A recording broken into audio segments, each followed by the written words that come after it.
همیشه گفته شده فلسفه برای روشن کردن راه ماست، برای معنا دادن به زندگی هامون. اما بعضی ایده ها خلاف این مسیر حرکت میکنن. نه امید میدن، نه تسلا.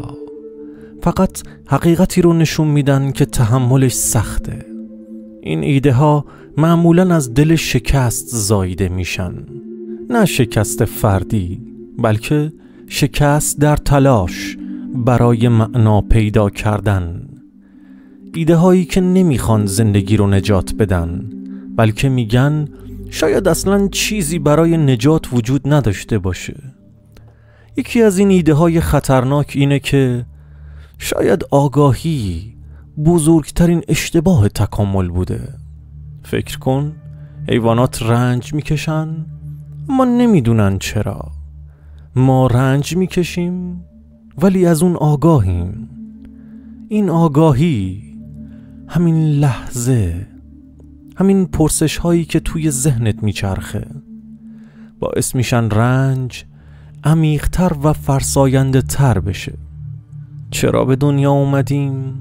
چرا قراره بمیریم؟ چرا هیچ چیز کافی نیست؟ فلسفه های شکست میگن شاید جواب این باشه که نباید اصلا به دنیا می اومدیم. یه جمله دیگه هم هست که میگه به دنیا آوردن یک انسان به معنای محکوم کردن اوست به مرگ، درد، تنهایی و آگاهی از پایان. ایده های این شکلی راحت نیستن، نه برای ذهن نه برای روح. اما بعضی وقتها همین ایده ها صادق ترین شکل نگاه به زندگی هن.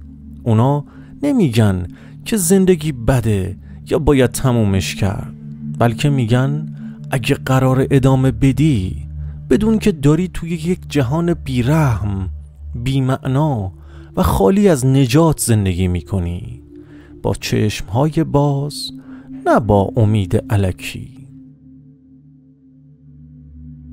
اگه از زاویه این ایده ها به زندگی نگاه کنیم به یک نتیجه سنگین میرسیم. رنج فقط یک بخش از زندگی نیست، اساس کل اون هست. یعنی چی؟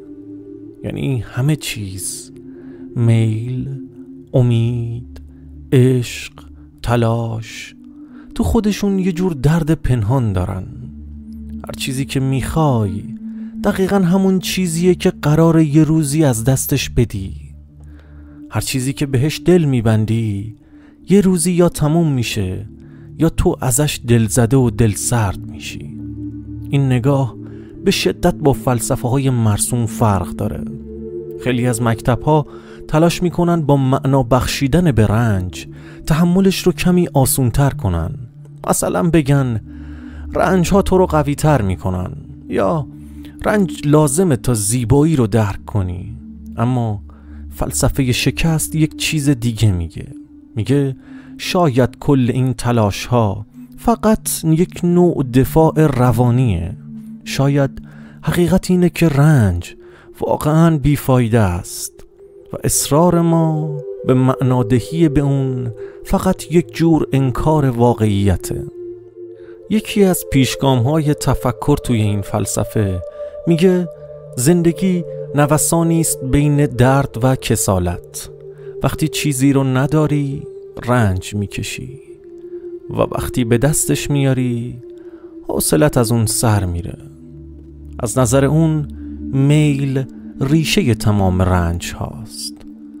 ما چون میخوایم، چون آرزو داریم، چون به آینده وابسته ایم، همیشه در حال رنج کشیدن هستیم و وقتی چیزی که میخوایم رو به دست میاریم فقط برای مدت کوتاهی آروم میشیم و بعد دوباره میافتیم توی چرخه خواسته های بعدی. خیلی از فلاسفه ایدهشون دور این محور میچرخه. آگاهی باعث رنجه، اما رهایی از آگاهی ممکن نیست و اینجاست که یک تناقض شکل میگیره. ما آگاهیم به این که زندگی بیرحمه، و همین آگاهی رو نمیتونیم کنار بذاریم.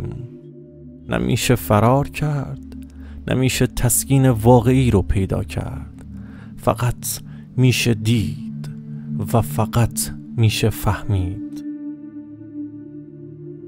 وقتی میای همه چیز رو تجزیه میکنی، وقتی از لایه‌های معنا عبور میکنی و به اون هسته خام و سرد زندگی میرسی، یه سکوت عجیب تو رو پیدا میکنه. سکوتی که نه امید توی اون هست نه ناامیدی. یک جور پذیرش خشک، یک جور حضور بی دلیل. فلسفه های شکست نمیخوان به ما بگن که زندگی نکنیم، ولی از ما میخوان که واقعاً واقع بین باشیم. یعنی چی؟ یعنی اگه قرار ادامه بدیم، بدونیم که قرار نیست چیزی درست بشه. قرار زندگی کنیم نه چون معنایی هست، بلکه چون ما هستیم، بلکه چون تو هستی. کامو توی دل همین تاریکی یه جمله عجیب و غریب میگه اگه کسی که محکوم شده تا ابد یه سنگ رو از کوه بالا ببره و هر بار اون سنگ سقوط کنه، آیا میتونه خوشحال باشه؟ نه چون سنگ سبکتر میشه، نه چون امیدی به پایان هست، بلکه چون دیگه دنبال معنایی نیست، چون با بی‌معنایی این مسئله آشتی کرده. ایده شورش در برابر پوچی همینه. ادامه دادن نه از سر امید، بلکه از سر سختی. یه جوری ایستادن در برابر چیزی که تو رو نابود نمی کنه، اما هر روز تو رو خرد میکنه. و شاید فلسفه شکست دقیقاً همین جاست که از شکست تبدیل میشه به نوعی پیروزی خاموش. نه پیروزی بر جهان، بلکه پیروزی بر فریب دادن خود. این مسیر آسون نیست، گاهی خطرناکه، گاهی فرساینده، اما واقعی تر به نظر میاد و شاید برای بعضی ها همین کافی باشه. شاید واقعا زندگی جوابهای قاطعی برای ما نداشته باشه، اما همین سوالها و همین درگیریها هستن که ما رو تبدیل به انسان میکنن. تو میتونی انتخاب کنی که در برابر این بی‌معنایی سرخم کنی، که به جای فرار به عمقش نگاه کنی و با حقیقت اون روبرو بشی. و شاید درست همون جایی که همه چیز به نظر پوچ میاد، شروع دوباره ای رو از دل تاریکی داشته باشی.